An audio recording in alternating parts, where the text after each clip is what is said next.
I literally just got out the movie theater after watching Wakanda Forever. So I just finished watching. Yeah, like about an hour and a half ago. It's a long movie. Hot off the dome. Yeah. Yeah, I got in at 11:30, and I think it ended at 2:30. So it's like probably 2.5 hours, which is It's a long movie. It's like 2 hours and 40 some minutes. Yeah, I mean, at this point, I feel like we need to work on conciseness. Like there's no reason for a movie to be that long. I mean, there's a lot going on in this movie, especially this one. There's a lot going on, but it could have been 2 hours. I think I think we should save those 2 hour, 40-minute movies for like the big ones, but for the like the Avengers, Avengers Endgame whatever, type stuff. Like these epic things. But now I think a lot of people are just used to having like 2.5 hours to make a movie now, which is like absurd. It's not good. No, it's not. It's right when the credits started to roll on this one, some guys stood up behind me in the theater and said, "Well, that was about an hour longer than it should have been." No, there's a lot going on in this movie, so that's the problem. It's doing a lot, and for that it has to be 2 hours and 40 minutes. Could it have done less? Yeah, but of all the Marvel movies that have come out, I think ever, this movie did what it had to do to push the MCU story forward in the most efficient way possible. And I do want to hear more about what you think about that. Yeah. Well, I mean, but first off, let's get your your overall impressions. What you thought? How did the movie make you feel? Well, and give it a grade. We know you love grading things, so give it a grade. This movie is super sad. It's about grieving. And so I'm currently grieving. And so it's like, I was just kind of bummed out the entire time. I was like, ugh. I bet. So it's really hard. And like, I don't think there's never been a Marvel movie that had a theme before. Like, we're going to discuss and understand grief. Like, they normally just don't do that. And so, because normally it's like, we're going to let Hulk beat up someone, I think there's probably a couple Marvel movies I might have kind of touched on it a little bit, but not as directly, because like Chad, like WandaVision, but Chad Bosewick like died, and like I think that it's a really good way to try to deal with that. There's a lot of people say to like recast T'Challa. I think that's wrong, absolutely wrong.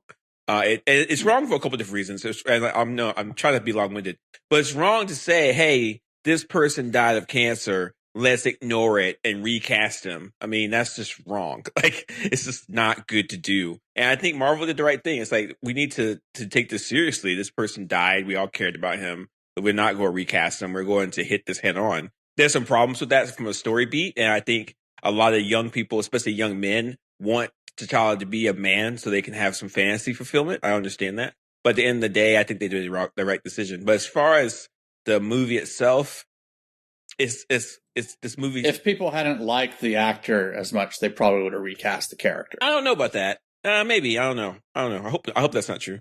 But at the end of I mean, they did the same with Rhodey.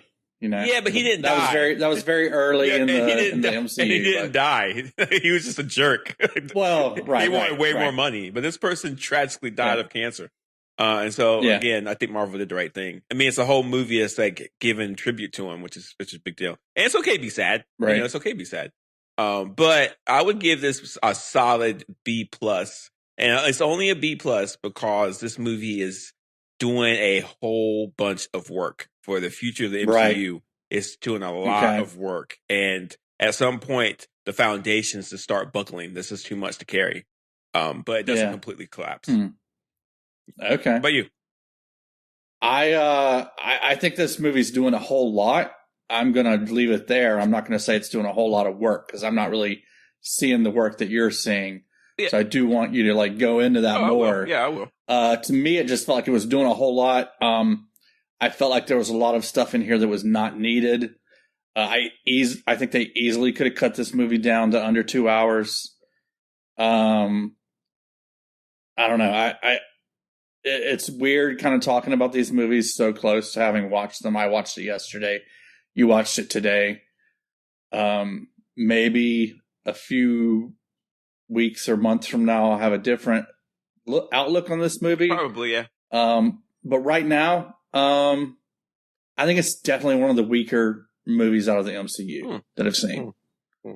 Yeah, so I would give it a C. Okay, that's a pretty hard. That's a pretty interesting grade. We'll get to that. Well, I think your grade score. I mean, your grade score changed. It's one of the weaker movies out of the MCU, and it's a C, so that's still pretty good, right? Like, you know.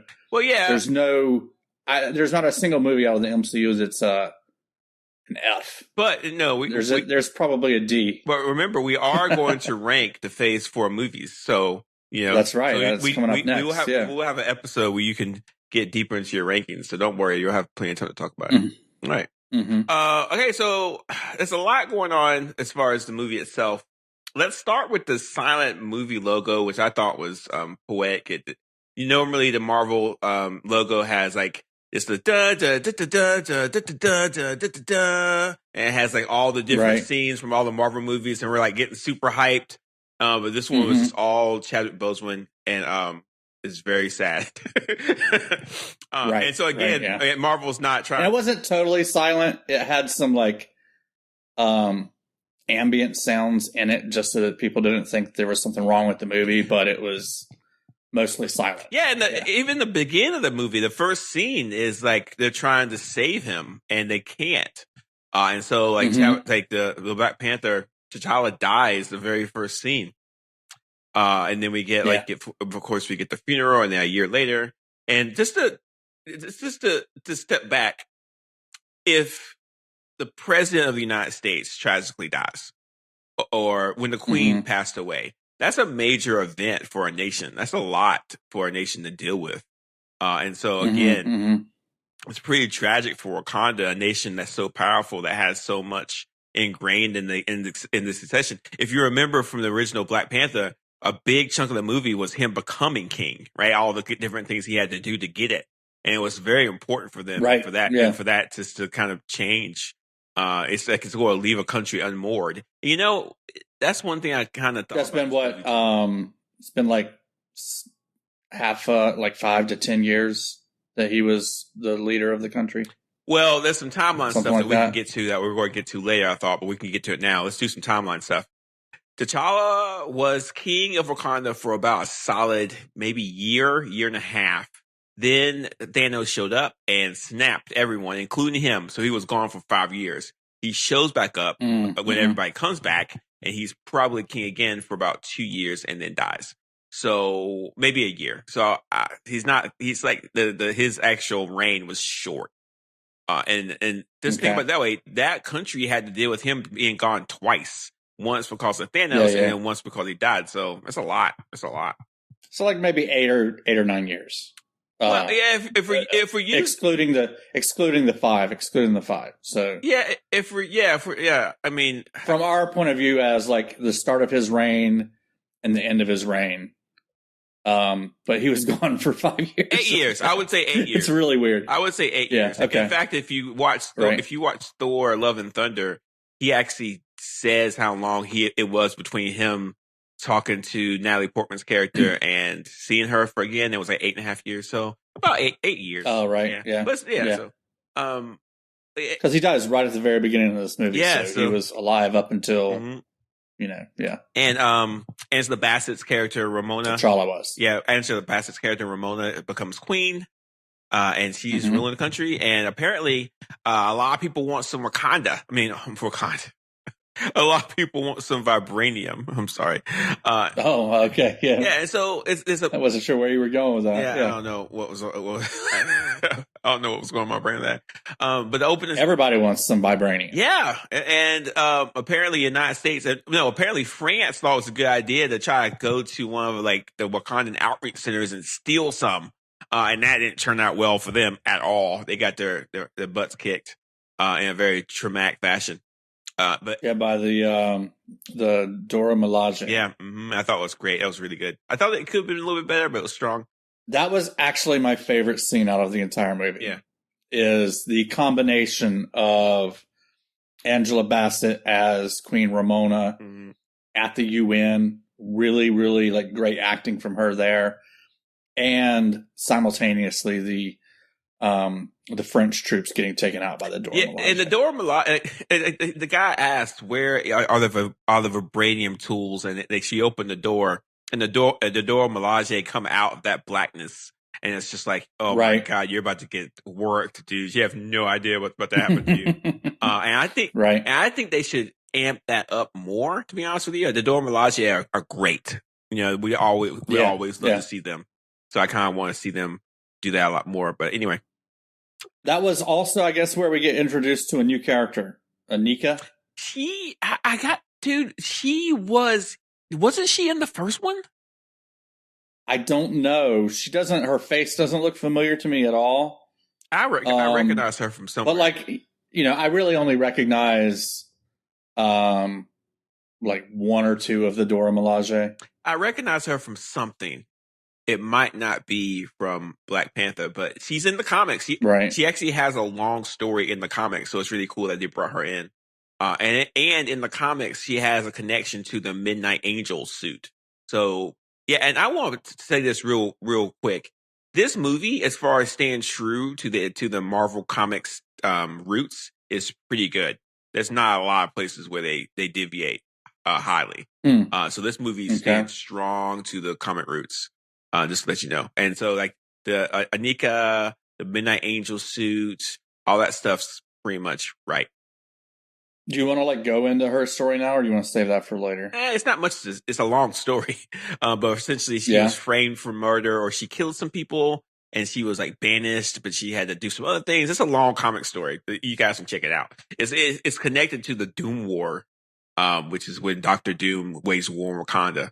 So it's a long story, so you can check that out. Dr. Doom. Yeah. Mm-hmm. Okay.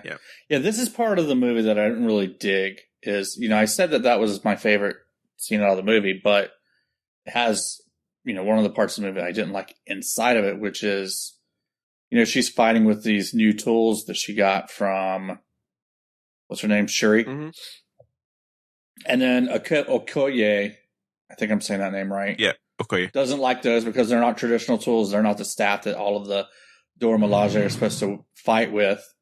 I don't know. I just, for whatever reason, I didn't dig that interaction at all. I thought it was weird. And it's even weird how it turns up again later on when I guess that's what the Midnight Angel uses, is those weird tools. No, they don't use those weird tools. And if we're talking about places to cut, like 5 or 6 seconds, that could have been cut. Like, I don't know why. I don't know why it's in the movie. No idea. Oh, so that's not Midnight Angel's weapon. No. That's what I thought the movie was telling me. No. I don't know why it's in them. I think in a lot of ways what Okoye was doing was affirming that she was part of the Dora Milaje, that she was in charge of the Dora Milaje, and that she loved doing it. And it was a place for us to understand her connection to the Dora Milaje. And then when she lost that, as opposed to, I mean, I got it without that. Yeah. Without that. No, I did too. And if you're trying to add a movie, I would have been like, we can cut all this. Like, it doesn't make any sense. I'm very curious as to why they left that in there. But no, it's like, as a lot of our listeners know, I teach creative writing, and I tell my students all the time, if you put something in a story, the reader is going to think it's important. Because the reader's been trained to think that, and those daggers aren't really important or anything. You know, I think the character Aneka is important. I think she's really interesting, but I don't think the daggers have anything to do with anything. But let's get to the good stuff, Mike. Let's get to the big stuff. Are you okay? Are you ready for some Namor?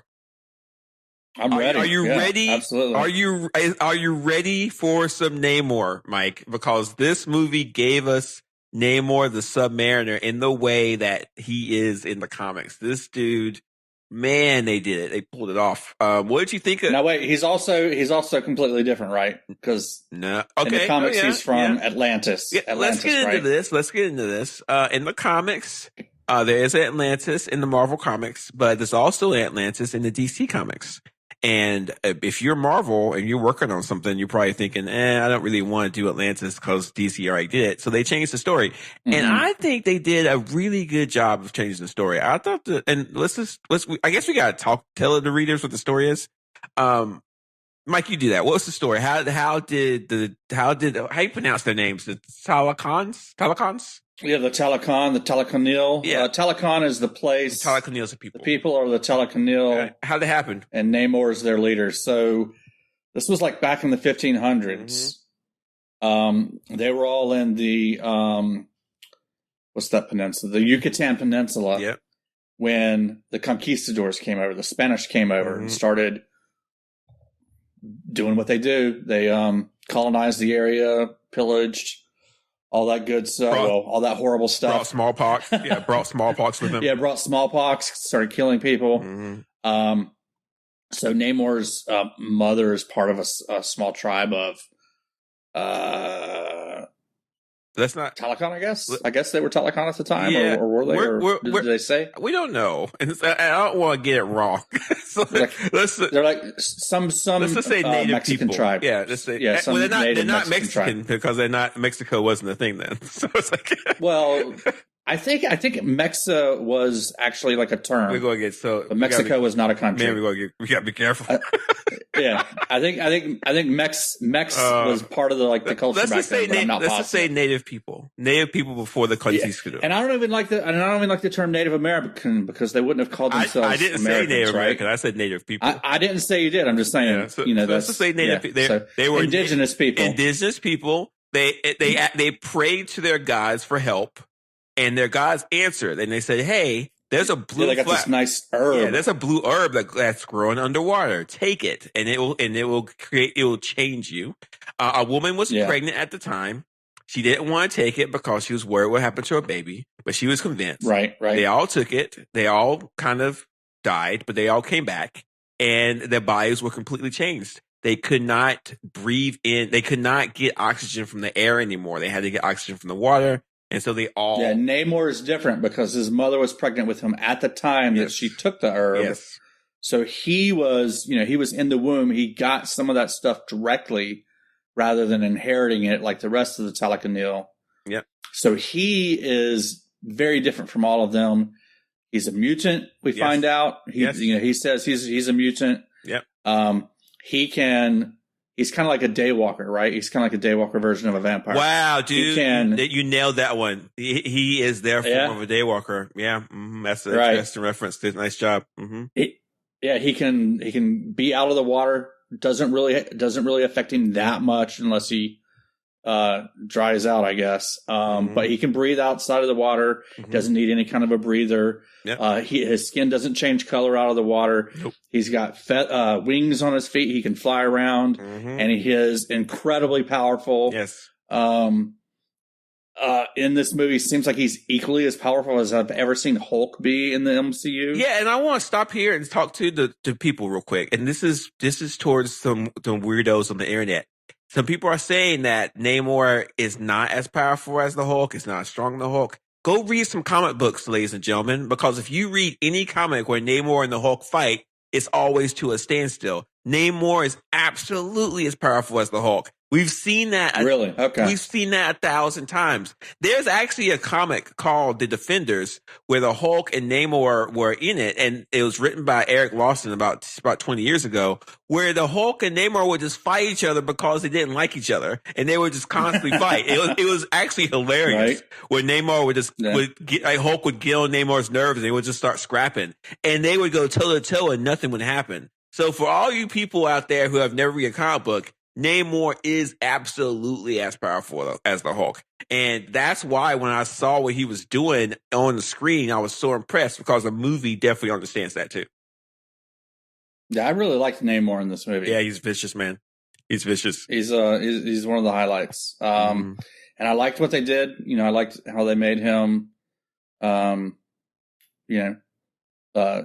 Central American, Native, Indigenous. Yeah, and it's interesting that the first Black Panther movie was focused on the idea that Africa was exploited by European countries, but Wakanda wasn't, and the idea that Wakanda was self-sufficient and powerful on its own. And this movie was like, hey, there is a group of people that are indigenous people from South America, Central America. That it's actually North America. Actually, it's North America, but. When these parts of the country, these parts of the world were being colonized, they rejected it, went to the sea, and created their own worlds that's hidden away. And so again, we're looking at a movie that's trying to come to terms and talk about colonization and how it worked in our society, which it changed everything, and how these people were just rejected it. which I thought was it's a really interesting way to fix not a legal problem, but a problem of ownership. Like DC has Atlantis. It already made Aquaman movie. I think did it make 2 Aquaman movies or just one? I don't know. I haven't seen either one of them. But they made one. I think they're going to make 2. And like instead of like going that route, they said we're going to do a different route. I thought it was very successful. I mean, I like the actor, but just nothing about the what they did with his styling and everything. Interesting. Yeah, it's like has drawn me to watch one of the Aquaman movies. Yeah, so and far. like I can't and give shout out to like Ryan Coolidge and the Marvel and Disney. They could have just easily said Namor is the guardian of Atlantis and he has like Roman Greco roots, but instead it's like, nah, let's give him some other some Mayan Aztec type stuff in there. And I thought it worked. I thought it was great. It's successful. It's interesting. It's a different culture that I've ever seen, a different language, different people. Really well done. Yeah, it gives people that are of that place someone to look to. Should it? There's no people from Atlantis that are lacking representation in the movies, right? Yeah, but now it's really interesting. We got like so many different cultures bundled up.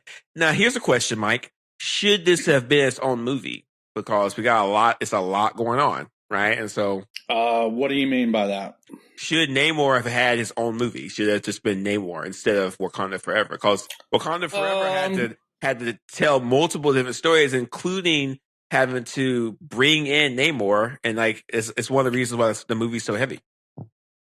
I will say this: I would have liked Namor and the Talokanil to have their own movie. But then, what story would this have told? I don't know. Good question. Yeah, because I mean, he's key to the story. You can't just toss him out. Yeah. There are definitely parts of this movie that I think you could toss out and you don't lose a single thing. Well, we forgot a big part. We forgot a big part. But I would prefer him to have his own, like his big role to be his own movie. Well, I would have preferred that. But we did forget something really big, Mike. The reason why the blue herb was even available is because apparently there is vibranium in that area, like hidden away. Yeah, I mean it makes sense, right? Yeah, it does. And so now because a big asteroid hit Earth, that's why there's a bunch of vibranium in Wakanda. Maybe there were some small parts of that broke off and hit other parts of Earth, and now we find out some of it hit the Yucatan Peninsula. Yeah, and really quick, in the comics, that is not true. There's only one source there's 2 sources of vibranium in the comics. There's artificial vibranium and then vibranium that's in Wakanda. But the idea that Namor would have access to vibranium and that technology makes him more powerful. This is a rare feat. This is rare. Usually, the comic characters are more powerful than the movie characters, but this time, Namor or having access to vibranium, his own vibranium, makes him more powerful in the movies than the comics, which is insane. And I don't know if people. Yeah, apparently he's covered in it. Apparently, all of his it's just jewelry that he's wearing is vibranium. Now that I think about it, it's kind of ridiculous. Like that they really overcharged Namor, man. He's super powerful now. I like him. I like him a lot. Yeah, that's a lot. I'm looking forward to seeing more Namor. Oh, you will. There's going to be a lot more of him.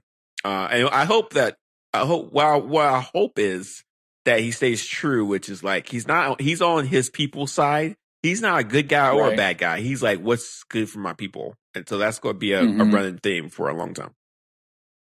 Do you want to hit on Namora while we're talking about Namor? Yeah, Namora is the female Talokan that you saw, Talokanil that you saw in the movie. She had like a ornate headdress. You didn't really see her face because she's wearing a mask the whole time. But one of those breathing masks. Yeah, she is Namor's. Interesting that a lot of the characters in this movie needed a mask to breathe, just like the human population over the past few years. Yeah, it's almost like they filmed this during COVID. Right, yeah. Very, very convenient. But in the comics, Namora is Namor's cousin. And in the comics, she has powers very similar to Namor. That I don't. Yeah, I have to feel that there were some scenes cut with her because we don't even know her name. The only reason I know her name is because I looked on IMDb. They say her name a couple times in the movie. Oh, do they? Okay. I didn't catch that. And then there's no real significant dialogue with her until the very end of the movie. And I have to feel like there were some scenes with her earlier on in the movie that got cut that, at least for me, would have made that last scene in the movie more important or resonate better with me. Yeah, I can understand that, but they say her name a couple times, but the comic name Namora has never really been a big deal. So don't really feel like you're missing anything. But there's another character, Atuma. He was the big Talokan that fought with Okoye. Oh, the guy with the kind of like a hat that's like sideways. Yeah, he's from the comics too. Okay.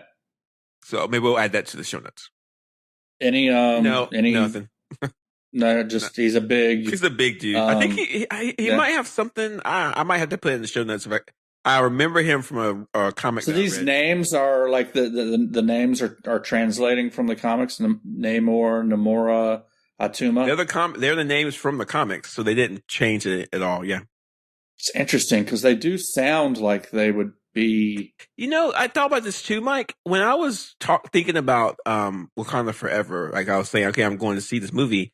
Namor has always had like these, like I don't want to say, I would say lower hemisphere features, like the darker skin, the black hair. Yeah. He's never had like a European look to him. He's always had this kind of different look. And I think it'd be interesting from a creative standpoint. Did they look at Namor and think he looks interesting? Let's figure out how we can tell his story better. And the actor who plays Namor looks really, really good like him. They're very similar, except for the mustache, which I don't think they should put on it. I don't understand why anybody underwater would have a mustache. It doesn't make any sense. I don't know why mustaches don't make sense to me underwater. I mean, it's just odd to have. I don't know. Mustache. Would shaving your facial hair make more or less sense underwater? Well, I mean, like, because you're underwater, like, the beards in general were created to make our faces warm in the cold weather. But you're underwater. Like, I don't get it. And they're naked underwater, so they don't, I asked, this is so dumb, okay? They're not naked. They're wearing clothes. But even, I'm not great. Like, I'm trying to make logic for a comic book movie. Let's not do that anyway. His mustache, it was no problem for me whatsoever. I have a serious problem with his mustache. I want to say it right now. His mustache is a serious problem for me. Mm-hmm. All right. I'm Namor. I need a mustache. Like, why do you need a mustache, dude? Like, I don't get it. Like, maybe. So anyway, apparently his name is Spanish, actually. So it means no love. His name is actually, when the guy who created the character Namor, he just wrote the word Roman backwards. Ah. Okay. So they did. So there's a lot of interesting work behind the scenes to make this work. And I think they did a really good job. I read somewhere on the internet. Tell me if this is true or not. Not true. You read it on the internet. It's not true. All right. So here's what I read on the internet. Okay. The guy that created Namor, when he created Namor, working for Marvel, he was roommates with the guy that created Aquaman, who worked for DC. I don't know if that's true or not, but I believe it. They were roommates together. Both of those characters were created like a few months apart from each other during the time that these two guys were roommates together. And Namor was created first, even though Aquaman is like way, way, way, way, way more popular than Namor is as of now. But I just thought it was interesting. And I think both roommates claim to have not been influenced by each other, but obviously they were. That sounds like a true fact. Let's keep moving. Yeah. But yes, Namor is a mutant. And Mike, you had an interesting question to show us about mutants and vibranium. Why don't you give it to us real quick? I did? Yeah, show us. You asked if vibranium is going to be the reason why we're going to get mutants. Do you and like it, yeah, I mean it's kind of it's like loosely related to that. Yeah, so like I've been telling you for a while now X-Men are coming. Oh yeah. Right? Yeah. And Marvel's been telling me that X-Men are coming. Yeah, they are. What do you think is going to be the big trigger? We've got another mutant here. We've got Namor as another mutant for our mutant pile. This is actually the third reference to mutants. The first reference was Miss Marvel. So the first was Miss Marvel. The second was She-Hulk at the very end of the season when she said, "When are we going to get the X-Men?" So there's been an acknowledgement that they do exist. Well, it was ironic, but it still counts. And then we get Namor saying that he said straight up, I was a mutant." So that term, so it almost sounds like something that we all understand, right? Right. Yeah. Here's a deal. Oh, and we also got we got Professor X and Doctor Strange and the Multiverse of Madness. Oh yeah, right. Yeah. I knew there was something we were missing. Yeah. Yeah, and the cool music. Here's the deal. I don't know. I don't know when we're going to get the. How good is that theme music? It's great. It's fantastic. It's like the best of all time. Mutants will not be because of vibranium. However, that will. Yeah, I don't think that's. Will not be the case. Yeah, but I think that's just like in this case. Yeah. In that case, vibranium mutated him. And here's the deal: I am almost 100% sure that we're not going to get serious discussions about mutants and the X-Men until after the Phase 5 is over, because there's a couple different reasons why, and we'll get to that at some point. Why would Marvel start talking about X-Men now when they can just wait when they need to? How many phases are in the multiverse saga? Is it 3? No, it's just one. The multi-phase saga is just one phase. No, because we've got Phase 4 right now. That's part of the multiverse saga. Sort of. It's actually, it officially kicks off with Ant-Man and the Wasp in the new Ant-Man movie. You sure? Yeah. Mm-hmm. Yeah. Yeah. I thought it was more than one phase. It's got to be more than one phase. Okay, that's not true. No, just one phase. How many phases was the Infinity Stone stuff? Wasn't that Phase 1 through Phase 3? That was a lot of phases, wasn't it? Okay, maybe I'm wrong. I don't know, Mike, but I will say this: we're not going to get. I mean, it's a saga. It's got to be more than one phase, right? So I'm going to go 4, 5, 6, right? Yeah, but we're not. So we're not. 4 has now ended. We just finished Phase 4. Wakanda Forever closed the door on the Phase 4. Okay, Phase 5's coming up. I'm thinking. I don't know. I'm thinking X-Men show up. And I'm going big. They have their own movie in the MCU. There's a new X-Men movie, either at the end of Phase 5 or somewhere in the middle of Phase 6. That's not weird. That's exactly what I just said. Early to mid Phase 6. That's exactly what I just said. So yeah, I agree with you. That's not odd. You're right. I don't think you ever said that. No, I very rarely agree with you, but that's true. But here's the deal. Like, they're getting us prepped. We might see more. Earlier, I would just like to call back. I'd like to play back the tape. And like, I don't know, however many podcasts ago, you claimed that you did not believe that we would get an X-Men movie for many, many years, not in the multiverse saga at all. Well, I mean, back then, like, we're not going to get an X-Men movie until 2026, 2027. That's a long time from now. Like, it's going to be a while. Yeah. So it's going to be a long time. Okay. But they are prepping us for mutants, and you're probably going to see more characters that are mutants coming up. Yeah, I mean, and we also got the reveal that Wolverine's going to officially be in the MCU. Mm-hmm. It's in the Deadpool movie. So we got a lot going on. Right. So, it was kind of cool. A multiverse version of Wolverine. Yeah. To keep us going, there's two things that I think we need to address about the Talokans, and then we can start going back to the actual Black Panther stuff. Talokanil. So first, that's a weird. I like it.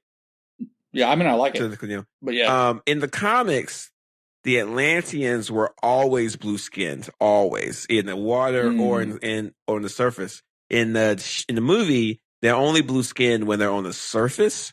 It took me a while to figure that out. I'm like, why are they blue skinned and now they're not? Oh, okay, yeah. Their skin turns blue when they're out of the water. Now, except for Namor. I've always thought, is this true, Mike, that our blood is blue until it hits oxygen and it turns red? The oxygen is our blood's red because oxygen hits the iron in our blood and turns the iron red. So it's true. Yeah. Yeah? I guess. Anyway. I think so. Anyway. I think so. There you go. And also... But it makes sense. Like, if you're like a human that is... we can turn blue. Like, there's various disgusting circumstances. Yeah, wait, we turn blue when we don't have oxygen and we need it. Right. Oh, interesting. Yeah. Anyway. So it's cool. Yeah. It's cool. I like it. I thought it was cool. Yeah, I thought it was a cool fact. And this, I don't. But they're still able to be like their own, they're still able to be their indigenous huge skin when they're in their natural habitat, which I like. Their skin's like so it's not like hey, let's give these indigenous Americans representation, but make them blue. You're going to be blue the entire time. No, you're right. Yeah, I thought it was a good detail. Yeah, so it's a nice touch, I think. Yeah, I wonder if it's painful when they go blue like that. Didn't seem like it. Didn't seem like it affected them a whole lot. They've got those masks on, which is interesting. So for Shuri, when they put the mask on, it's got air inside of the mask. Mm-hmm. When the Talokanil put the mask on, it's got water inside of the mask. Mm-hmm. Yeah, pretty cool. Yeah, no, cool technology. I would like to have a mask like that. Is all I'm saying. I think everybody would, right? And also, I don't know. This is not from the comics, but apparently they have either technology or abilities to create a siren song that forces people to come towards them. Yeah, I really dug that. I like that a lot. Yeah, but okay, I don't think it's a natural. I think it's a technology. I don't think it's an ability they have. And here's why. They never really got into like where the siren song is coming from. Like, are the Talokanil singing it? No. Is it on their iPod? We don't really see where it's coming from, do we? Yeah, during the final fight scene, there was about 7 people with their heads out of the water without masks, and they started singing that song. And then one of the Dorje Malay threw a bomb at them and blew them up, making them stop doing that. Ugh. I did not notice that. Did you watch the movie? Yeah, I watched the movie. Okay, that happens. But anyway, so there was a lot going on in that scene. There was a lot. That was a lot going on. I missed you going to talk about that. Why is the ship like that? Ship is ridiculous. We got to stay on track. We got to stay on track. This podcast can't bounce around like a pinball machine. We got to keep going. I do. I need to hear you admit that ship was ridiculous. Why is the ship? Why is the ship ridiculous? It's like out of the sea. Like it's like a skyscraper almost. It's badass. It's cool. I like it. My wife asked me this thing, like, why is that ship so big? I'm like, because it's awesome. It's cool looking. Because Wakanda would do. It's cool looking. If Wakanda needs a ship, they're going to have it, and that's it. It's rad. Yeah. What was I going to say? Oh, by the way, my wife also plot hole. Wakanda is landlocked. It is not a coastal nation in Africa. Well, explain how come they were connected to the ocean. Because the Talokanil swam from Talokan to Wakanda. It's a river. It's some kind of ocean. There's a water body there, and also Wakanda's. I don't think there's a river. Also, there. Wakanda's not a real country. So what we talking about? Yeah, but it's surrounded by like Ethiopia. We don't know where it is. Whatever. No, there's people. There's like they tell you it's approximately here in Africa. It's nowhere in Africa. It doesn't exist. It's in Africa. No, it's not. It's not. Wakanda's not a real country. In the MCU, Wakanda is in Africa. Yeah, but it's next to a big body of water. That's it. But it's landlocked. No, okay. Anyway, by the way, guess how long it takes to swim from Mexico to Africa? For a normal person, probably a long time. But for superpowered people that have cool ships and stuff underwater, not that long. Well, how long does it take a whale to do it? Because they were riding on whales. I'm sure you guys have done some kind of math or looked at Google Maps. So you tell me how long it takes. It's like 35 hours. It's like a day and a half. That's fun.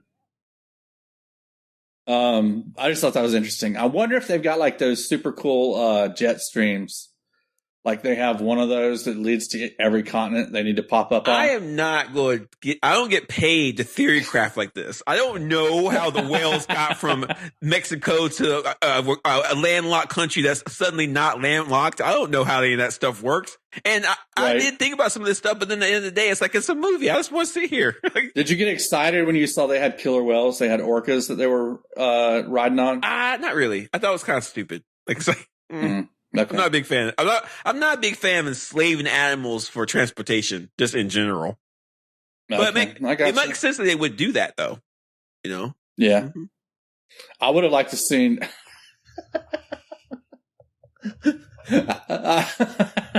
I would have liked to have seen Namor riding a couple of dolphins like they're water skis. I can get you a picture off the internet that he's doing that.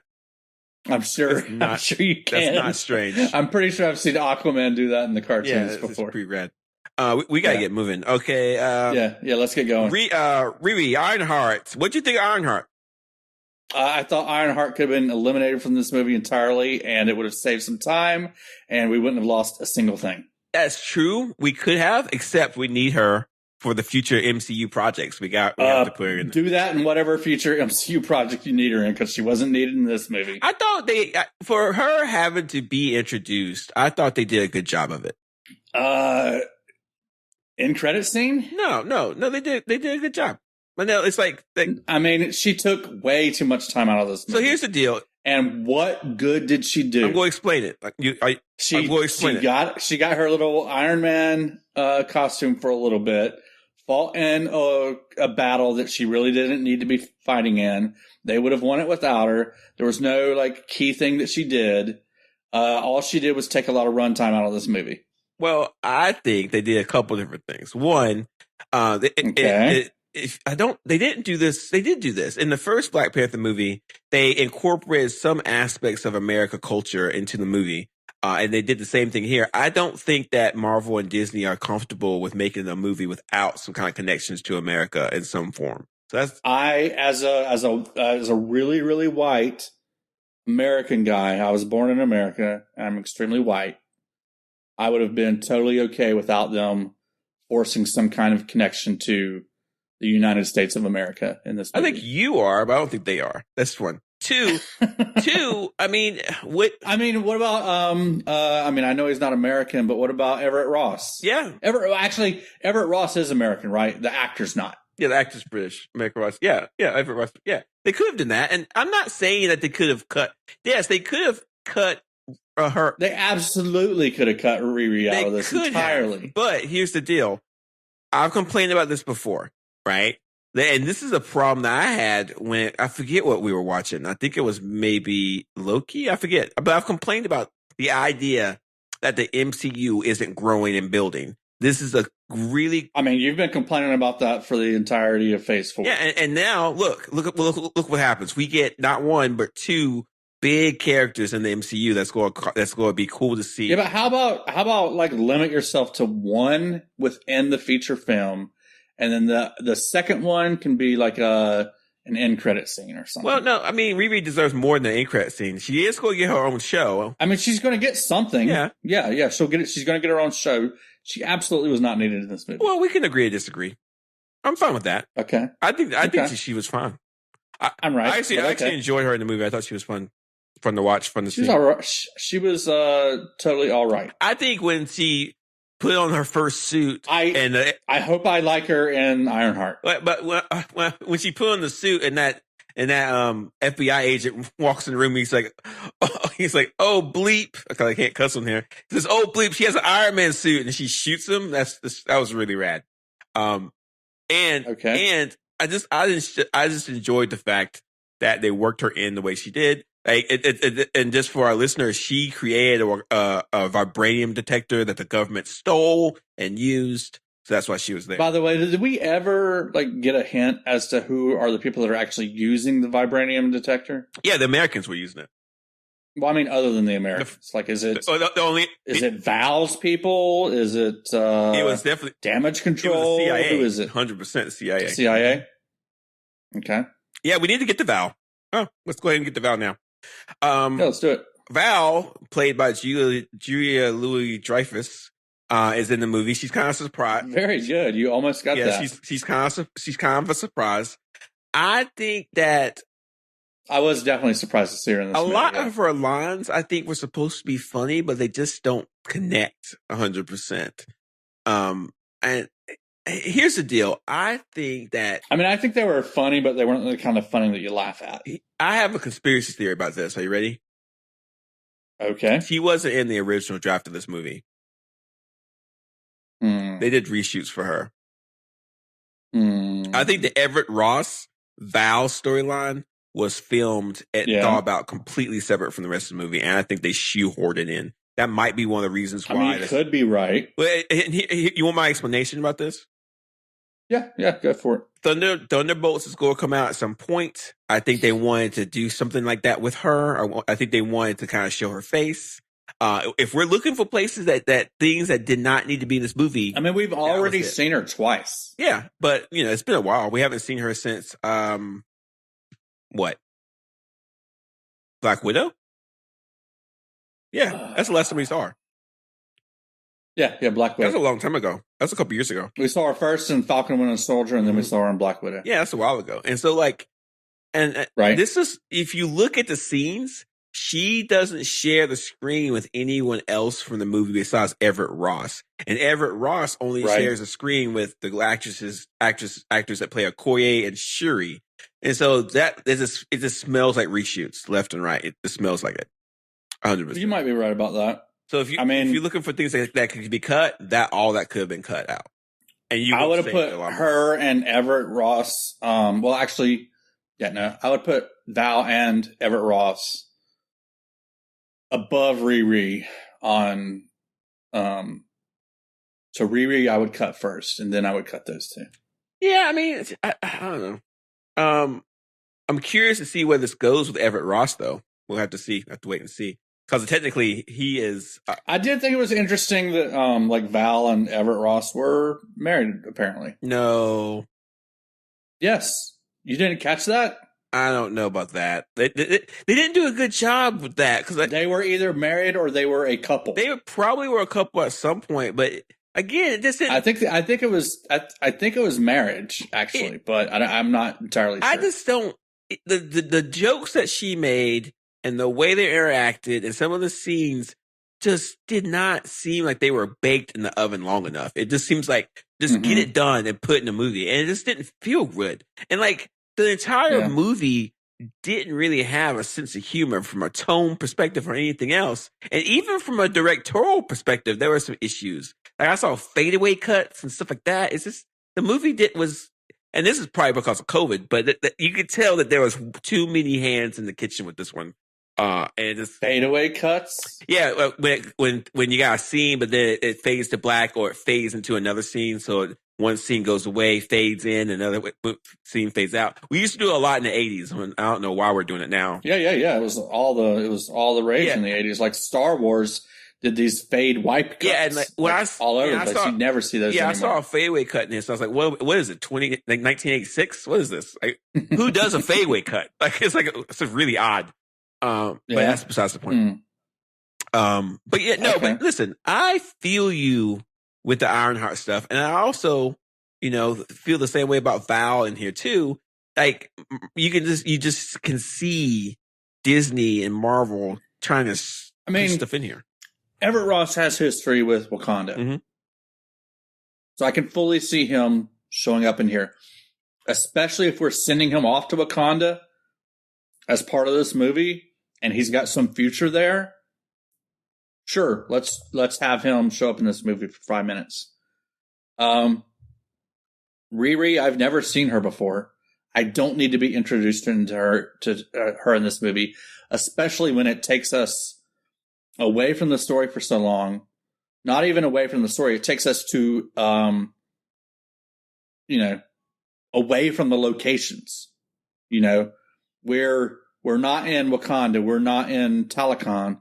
We're now in Cambridge, Massachusetts. But here's the difference. For no reason. Here's the difference. One of these things, if you look at Riri Williams, Ironheart, she was originally part of this movie from the get-go as far as script and storyline. The other thing, she never should have been. The other thing, Val and the Everett Ross stuff definitely was not in the original script and was shoehorned. Sometimes you have better ideas later than you did earlier on. Okay. I'll be really curious to talk to Ryan Coolidge about this. I guarantee you, Ryan Coogler. That was not, the Val stuff was not supposed to be here. Anyway, let's move on. Yeah, I mean, I think you're probably right just because of how you were talking about like what scenes those people are in with. But to me, like having Everett Ross kind of makes sense because of his history with Wakanda.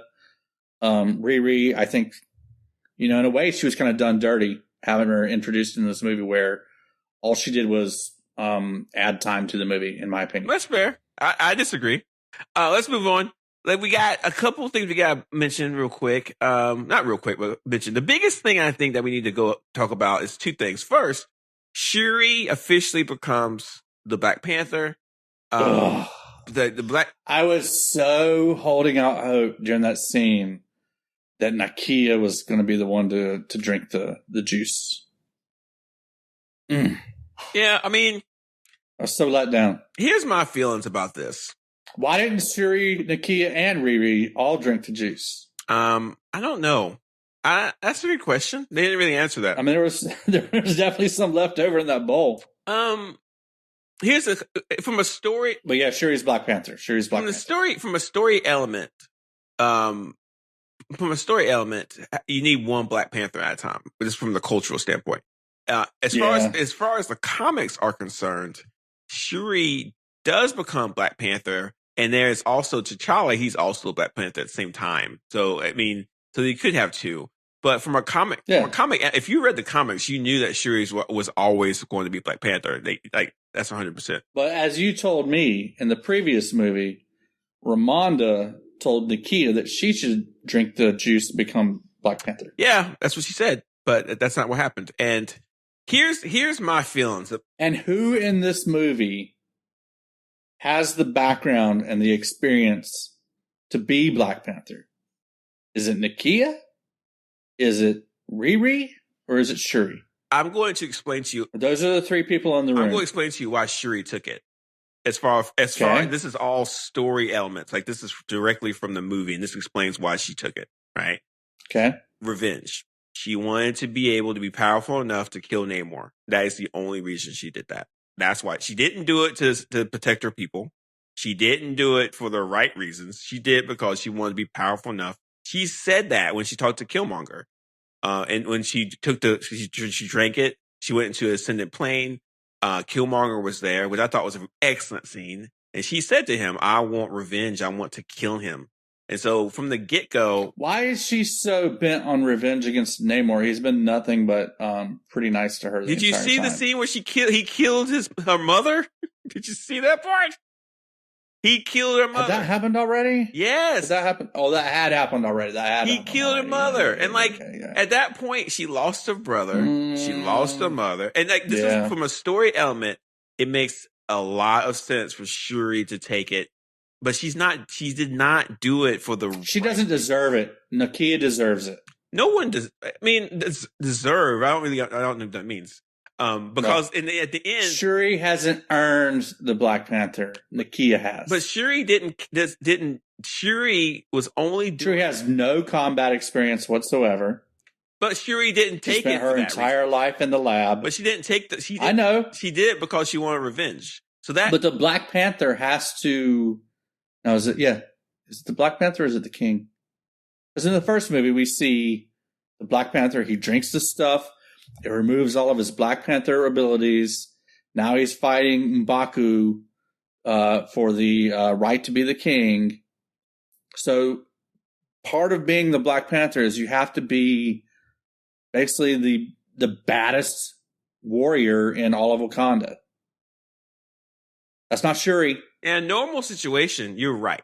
But this is not a normal situation. And she pretty much accepts that. If you watch at the very end, she doesn't try to become like the ruler of Wakanda. She lets someone else try to do it. We'll get to that. Yeah. So, I mean, I think a lot of this stuff, I think a lot of people didn't like Letitia. I think I should pronounce her name, Letitia Wright, becoming Black Panther. Letitia Wright. In the comics because she was an anti-vaxxer. She was spreading disinformation. And I respect that. And it's totally fine. And my biggest beef with Letitia Wright, and this is my biggest beef actually for the entire movie. This movie did not have a central star, a central actor that could carry it. There was no Chadwick Boseman was such a great actor, was so charismatic. Yeah. He was able to carry that movie. Letitia Wright doesn't have that ability. Lupita does. I mean, that's part of my thing is like Shuri. I don't like the character. I don't like the actress, and I don't like the acting that I'm seeing in the movie for all three of those. Nakia, actress is fantastic. Character has the background to be Black Panther. So yeah, I was highly disappointed that it went to Shuri instead of Nakia. I guess this is one place where comic readers rejoice. Marvel feels tied to do what they did in the comics when they had a better direction they could have gone in. They could have gone in. Now maybe Lupita was like, hey, I'm absolutely not interested in it whatsoever. But why is she in these movies at all if she's not interested in being the main character? She's in the comics. I don't know. And no, I'm talking about Lupita. Like Lupita, she's a relatively big name actress, right? Yeah, but okay, we don't get to, you don't like from a storytelling element. Like I think no, I'm saying for all the storytelling that I've been shown so far in the MCU, all the storytelling is Nakia is a better choice than Shuri. Well, she's only a better choice if you like the actress, right? And you think that works. No, like even the story, like Ramonda's like, hey, Nakia, you should do it. Nakia is a spy. Nakia has like combat experience. Nakia in this movie rescues the princess. Yeah, but Shuri and Nakia doesn't become Black Panther. Shuri took it because she wanted revenge. That's why she took it. Right. Even the movie doesn't do what it's normally supposed to do. The movie, a normal superhero movie, the person who deserves to take it would take it. That's not what this movie is about.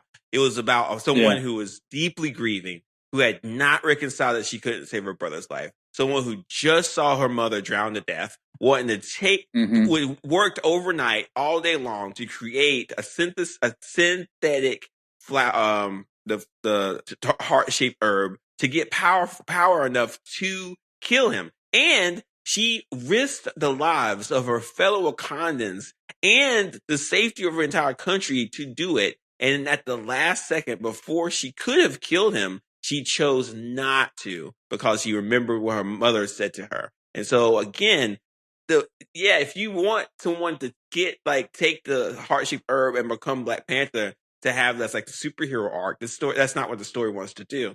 And I think that Letitia Wright, I think she pulled it off about as good as she could do. She's not as strong an actress as other people, but I would not. Absolutely. I think as far as a story about grieving and a story about just being hurt and like being in the darkest place you could possibly be, like Lupita wouldn't have. I don't think Lupita would have done it as well. And I'm fine with that. So you got two different elements. You got a bunch of different elements kind of working themselves against each other with this movie. But at the end of the day, I mean, I'm okay with some of the decision making. I do have a huge problem with one decision they made, and I can get to that at another point. Unless you're ready for it now. You don't want to do it now? Yeah, I'll do it now. You don't want? I'm ready for it now. It's an end credit thing. Okay. Let's save that. Let's save it. Yeah, let's save that. Have you told us all you have to tell us about Midnight Angels? Yeah. There's nothing to tell them. Yeah. It's just a suit. It's a really cool suit. The suit. I mean, in this movie, I like the Midnight Angel suit better than the Black Panther suit. The suit in the comics and the suit in the movies look almost identical, which is really rad. Oh yeah, okay. I liked all the colors. Mm-hmm. Who wore the Midnight Angels in this? Was it Nakia and Aneka? No, or was Aneka it is someone else. It wasn't Nakia. She didn't put it on. Nakia was wearing a suit that was similar to the Midnight Angel. She was wearing. They had two different Midnight Angel suits, and she was wearing one, and Aneka was wearing the other one. They both. Wait, who was? So Nakia was wearing one of those suits? Yes, they were both wearing Midnight Angel suits. Yeah. Okay, yeah, that's what I thought. I wasn't entirely sure though. Okay, because her Nakia's suit earlier in the movie, when she's on her spy mission to save the princess. It's kind of similar to the Midnight Angel suit. Yeah, it's not though. It's just an underwater suit. The color theme. Yeah, it's just it's just a color theme. Yeah. Right. So there's Midnight Angel isn't like this huge character in the comics. No. There's just no. Is it like a spy suit for Wakanda, or what is it? I think it's just a cool suit they were wearing. That's it. That's all I got. I think it's just a cool suit with a cool name. So it's just bad. It's just their armor. Yeah. But it's not. Okay. Everybody doesn't wear it. Just some of them. Like the elite guards of Wakanda wear Midnight Angel. No, I just think there's a couple people wore it. It's it's not much to it. Okay.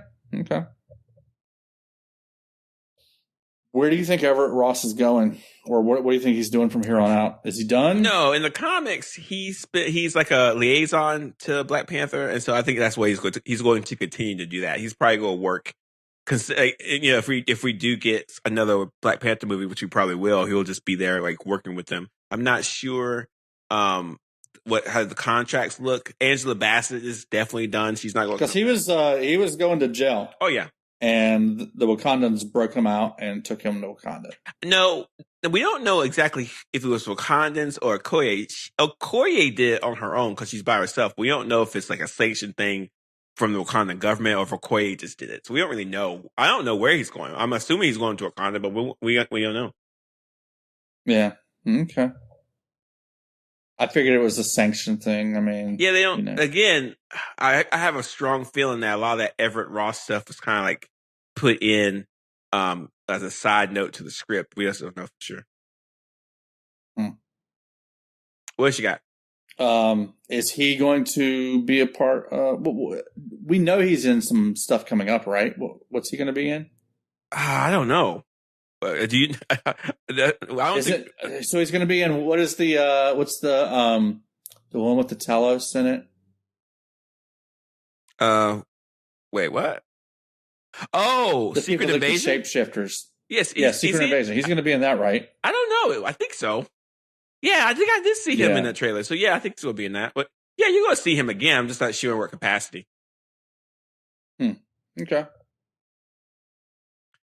Val, you think she was just like added in here just to remind people that she exists because we haven't seen her since Black Panther and it's been a while. We need some Nick Fury-like character in the MCU, and I think she's going to fill that void, but in a dark way. So that's kind of what we're seeing right now. Is her? She's probably going to be in a couple other properties. Nick Fury filled the Nick Fury role in a dark way, but it was.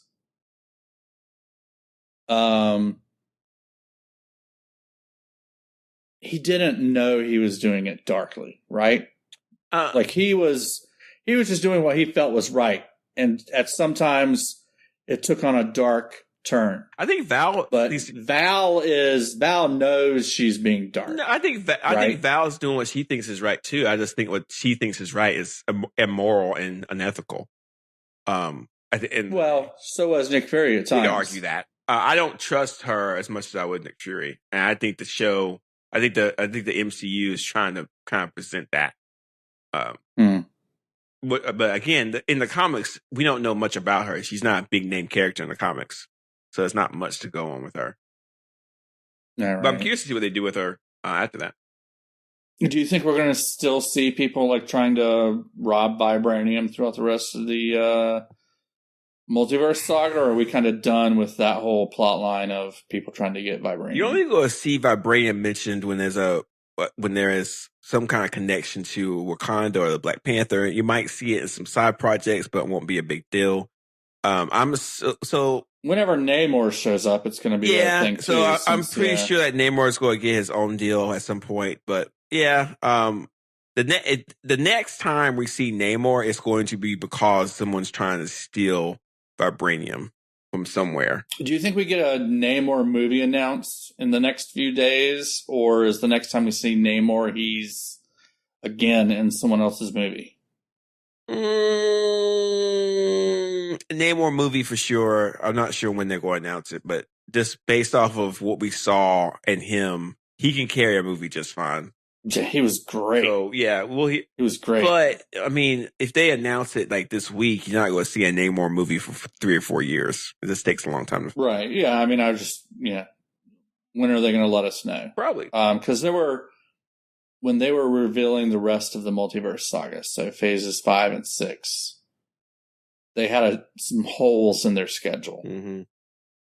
We assumed one of the holes is or I assumed one of the holes is for X-Men. And then there was something else we were thinking one of the holes was for. I can't remember what it is right now. I don't remember either. But yeah, I think Namor scored. But yeah, maybe one of them's from Namor. Yeah, I can see that. But again, yeah, I can see that. I'm curious to see what the script and director's going to be like. But yeah, I would love to see him do something else. Yeah, that would be super interesting. It's not the last time you're going to see him for sure. Right. I wonder if Guillermo del Toro would be. He'd be he would be a really good director for that project. Yeah, I mean, he did the what were those other comic book movies Hellboy. that he did? Hellboy. Yeah, he did a great job with Hellboy. Yeah. I don't like his art aesthetic. Yeah. It's a little too cartoony for me. What else you got? I think that's kind of it. Other than the mid-credits scene.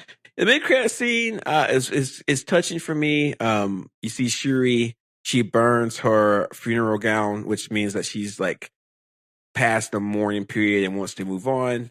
They did a night. I had a real problem with the just the way they executed that scene, because she's sitting there on the beach. They've got the bonfire going.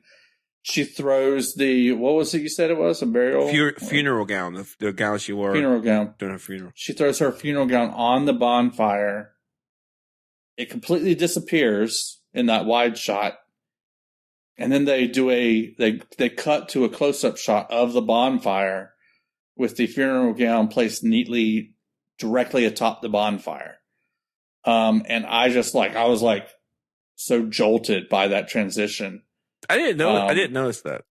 Yeah, it was really bad. Like the continuity of those two scenes was really bad. And it really, really kind of pulled me out of the movie there for a second. The thing I know, I think the reason why I didn't notice it was because like they showed like this montage of Chadwick Boseman as Black Panther. And it was just like super sad. Just like wow. Yeah, like when she threw it on the bonfire, to me it looked like she was afraid of throwing something on a bonfire, so she threw it like 3 feet to the left. Because to me, it looks like it completely disappears when she throws it on the bonfire, and then like the next scene, it's like sitting right on top of it. It was really weird to me. But anyway, that's just a technical detail of the shot. I thought go ahead. What do you think about the scene? I thought the ceremony was very sentimental, and I thought it was a good way to wrap things up. But then in the mid-credit scene, we see Nakia, and this is something everybody was like pretty much knew was going to happen. Oh, really? Okay. Yeah, I mean, and here's the reason why. This is something my creative writing students could have pulled off. Like, oh, look, T'Challa and Nakia have a son we didn't know about. Like, okay, that's fine. Like, anybody could have written that into the story. I'm actually very disappointed that they did that. For varieties of reasons, but it's just like it's a very pedestrian story beat that anybody could have done. But what? It is pedestrian. There's nothing interesting or creative about it. But didn't they also kind of recast T'Challa? I guess. I mean, his son has his name. People are saying maybe at some point we get like a Young Avengers going, or I want to address this, and I want to make this real clear to everybody. Okay. You're not going to see Black Panther's son in any movie ever. You don't think so? No, he's 6 in this movie. He has to be what? He's like he's older than 6. He's like 8. Let's say he's like between 8. Let's say 8 and 10. That's like 10 or 12 to 10 years from now. Like that's not unless they do a major time jump between this movie and the next big Marvel movie. It's not going to happen. And why would you want that? Like, I just don't understand. Here's what I don't understand. Why we keep asking people to be creative. We keep asking people. Well, the thing is like, what happens at the end of the multiverse saga? Does the multiverse saga blow up the MCU? Probably, and we get basically a hard reset. Mm-hmm. But that's the case. If we do get a hard reset, does the T'Challa that we have now, the son of T'Challa, does he become, and of course it's not going to be the same actor, it'll be a different actor, but do we get another T'Challa in 10 years? I want something completely, and it's from this mid-credit scene. I want something completely different than all that. Because listen, I'm not saying that I'm the best storyteller in the world. I'm not saying I'm the best read person in the world. But the people who are working on these scripts and movies, they have my skill level or more, and they have my education level or higher. And if I roll my eyes that Nakia had a child with T'Challa that no one knew about until the very end, and it's revealed at a mid-credit scene, if I'm rolling my eyes, other people are rolling their eyes too. It lacks creativity. It lacks inspiration. It lacks ingenuity. It's lazy. Anybody can see it a billion miles away, and it opens the door to traditional storytelling that we need to. You saw it coming? Yeah. Yes. I knew that was going to happen. When did you see that coming? As soon as the kids showed up, I knew it. Everybody knew it. Oh, so in the mid-credit scene, you saw it coming. I knew at some point it would be revealed that she had a kid with T'Challa. And because it's a weird thing where oh, he's dead, but he had a kid, so it's better. That's just a weird thing to think. What? What? It's. I think it's. I don't know. It's weird. If the multiverse saga isn't a big reboot button, then we've got our new T'Challa. We have a new Black Panther. But you already have a Black Panther. Yeah, but nobody wants this Black Panther. I think a lot of people do, and. I don't. But there's other ways to get that story told. There's lots and lots of other ways to do that. Well, yeah, if the multiverse saga blows up the MCU and we get a big reset, I can give you definitely. There's other ways to tell that story. Mike, I can give you 3. The name T'Challa, though, how else do you tell the story and you get that name T'Challa? Well, first of all, we don't need him to be T'Challa. T'Challa and people want him to be but T'Challa in the movie's dead. And I think you can't have a whole movie about grief and moving on, but then say, oh, we're not moving on. We're going to do the same thing again because this kid's named T'Challa. What kind of mess is that? That's just weird. It doesn't make any sense. It's not. That's the eternal cycle of life. The eternal cycle of life can be told, but it can be told in a much different way. And listen, 99% of the population doesn't care what I say, and they think it's fine. But if you're listening to this and you understand that creative writing is about making a new conversation and pushing the art form forward, this pushes the art form backwards. And it's super lazy, and it's just dull, and it's not interesting. Well, if we get a new male Black Panther in 10 or so years, then I think it was a good move. I have a real problem with the idea that if you're going to do the MCU, if we're going to do this MCU thing like we should, right, which is translate the comics into the movies, right, then we need to see more. We need to see more of the innovation and interesting storytelling from the comics into these movies. Because right now we're not seeing it. So what we can do now is there's no more Black Panther movies. The Black Panther that we have today is just, she shows up every now and then in some other movies. And then 10 or so years from now, we get a new Black Panther. In 10 or so years, Mike, the whole MCU that we have right now will not exist the way you see it. It's just not going to happen. It's just totally different. Well, yeah, if the multiverse saga is a big reset, like we kind of think it probably is going to be. I think that people should be prepared for some of these ideas about T'Challa and the baby and everything to be different than what they expect. That's what I think. At least I hope so. So you think they did that for no payoff? I mean, it was an emotional payoff, I guess, if you're watching it. But as far as someone at Disney MCU headquarters, writing this down to make sure that we follow through in 10 to 12 years, no, absolutely not. No, not at all. No. Nope. And it's a very what is it? It's very what is the word? Not paternalistic. It's it's very patriarchal to think that Black Panther has to have an heir, and has to have an heir not only to the throne but to his mantle. It's why can't a woman do it? And Not only why can't a woman do it, why can't someone else do it? Like, it doesn't make a lot of sense. It's just odd.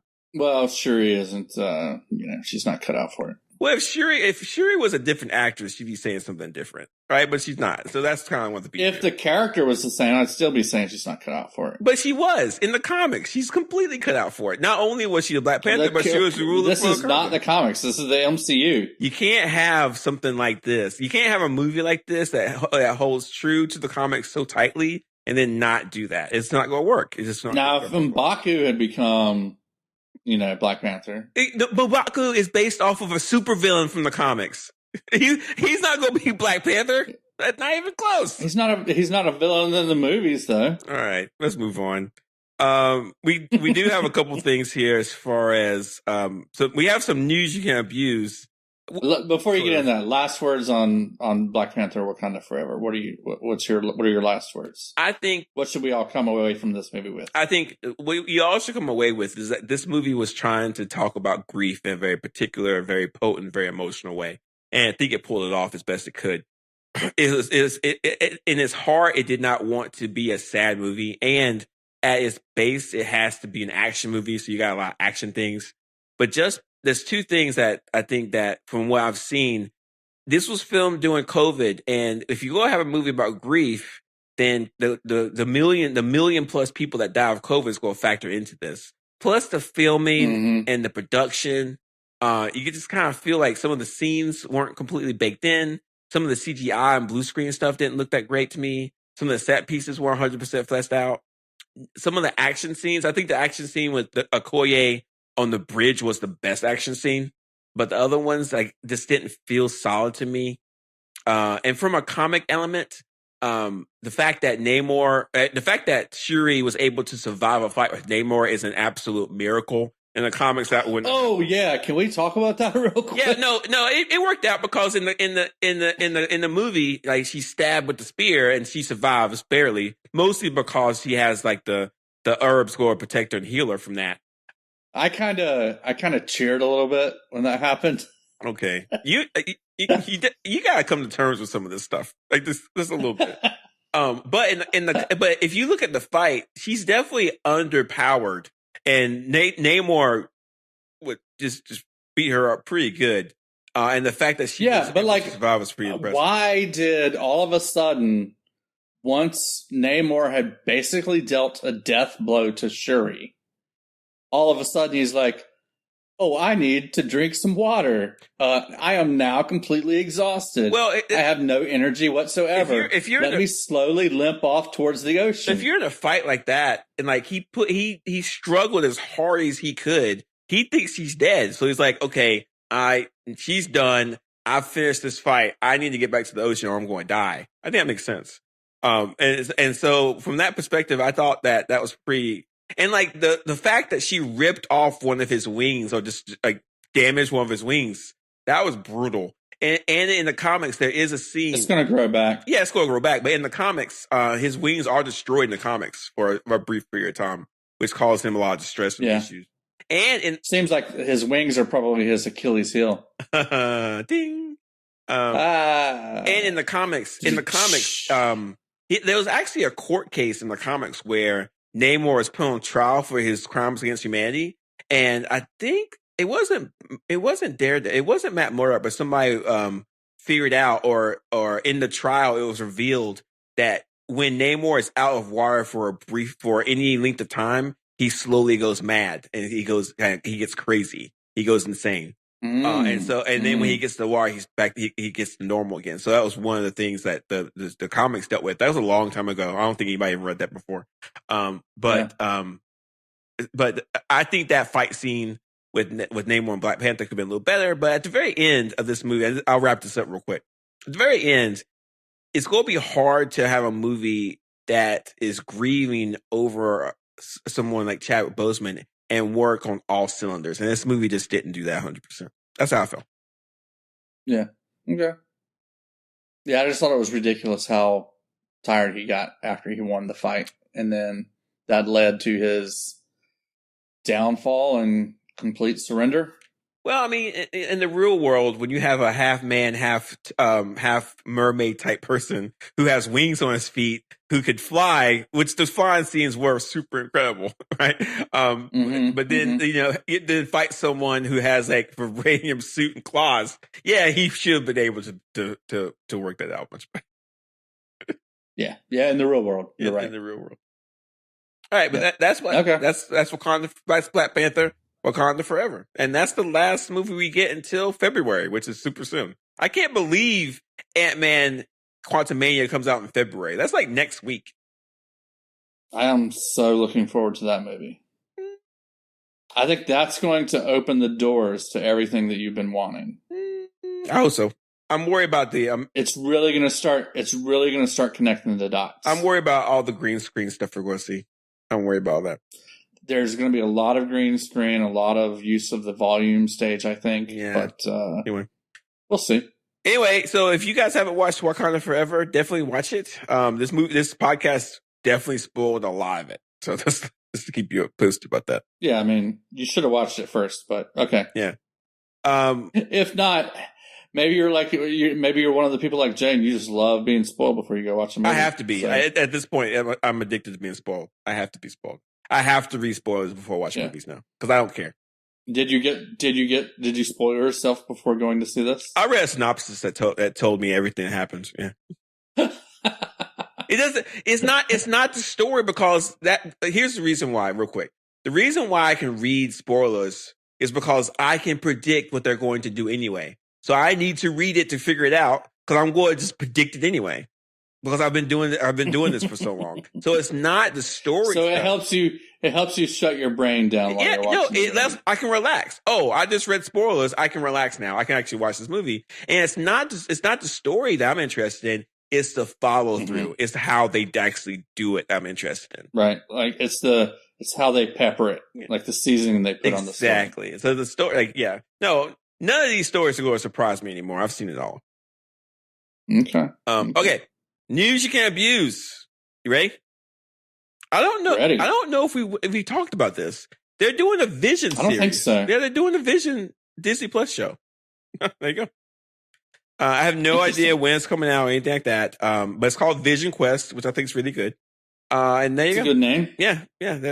Let me see if I can see. We expect this to be White Vision, right? Yeah, it's going to be the Vision in his white not outfit, but it's hard to explain. His skin, his look, pigmentation. Yeah, that's going to be it. Yep. Real quick, Paul Bettany is going to be in it, but I don't know what else. And listen, there's going to be articles that's going to tell you like what to expect from this. The Vision has like 50 years worth of storytelling, so you have no idea what to expect. So don't read that stuff. Just wait. Give us 30 seconds or less on who the White Vision is from the comics. At some point, the Vision gets disassembled and then reassembled. But when he gets reassembled, he loses his humanity. But it's not true. At some point, he actually gets his humanity back, but doesn't tell anyone. That's the White Vision. Okay. So this Vision is more robotic than the original Vision was. More like removed from his humanity. Like so, he's no sense of humor, none of that stuff. Okay. All right. And I was kind of undone already in WandaVision, though. Yeah, well, we haven't seen him since WandaVision, and at the end of WandaVision, he has all his previous memories, so we don't really know. Yeah. But last but not least, and this is a real beef that I have, Disney edited. There's a small scene in Wakanda Forever where two Dorja, how do you say her name again, Mike? Dora Milaje members, like it was revealed that these two women are lovers. And so one of them like touches another and it says, thank you, my love, or something like that. And it moves on. Mm-hmm. Apparently Disney Plus cut that out so it could be played in China. And I want to say a word. You can't say you are a queer ally and do stuff like that.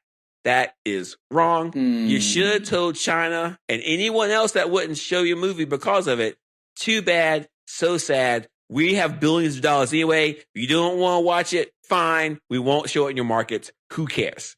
And I'm just real angry about that. Like this is just ridiculous. Like I'm not. That's I not cool. I definitely get what you're saying. That's it then.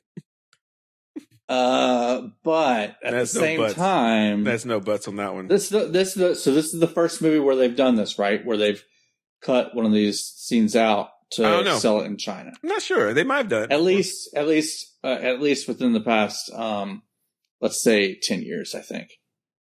Because I know like there have been several recent movies where they did not cut it out, and so they could not distribute it in China.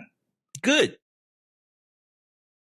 I do agree with you. I say that's good, but at the same time, I wonder, like that scene was 1.5 seconds long and added nothing to the story or those characters. So it shows that not only is the country of Wakanda open to queer identity, but that Disney and Marvel are also open to it, right? And I mean, imagine how you feel. I mean, if one of those actresses were lesbian, imagine how you feel if your scene was cut because they didn't want China. What are we doing here? You know, that definitely would bring on a new depth to it, right? If one of those actors was actually, I mean, if anybody studies history, like the Spartans and other major armies in the past, they fostered gay relationships because those soldiers were lonely when they were doing their war stuff. So the idea that there wouldn't be some kind of like gay relationships in military positions is stupid. And how much more money is Disney going to make from this? Maybe a couple extra $1 billion. They have plenty of money. Like Disney, this is a few billion here and there. This is a bad look. This is a bad look, and they should be ashamed of themselves. Yeah, I mean, I almost entirely agree with you. You can't just entirely agree with me. You can just say I agree with you. You just say, yeah, you're right, Jarvis, 100%. You know, because I'm right. This is a bad look, and like. Yeah, no, it is a bad look. I'll agree with that. It's not only a bad look, but it's just bad. Like it's just outright bad. Especially considering all the human rights issues China has when it comes to queer people. Like, what are we doing here? Like, oh, this might make China upset. Like, get out of here. Like, who cares if they're upset? Right. Like, it's just dumb.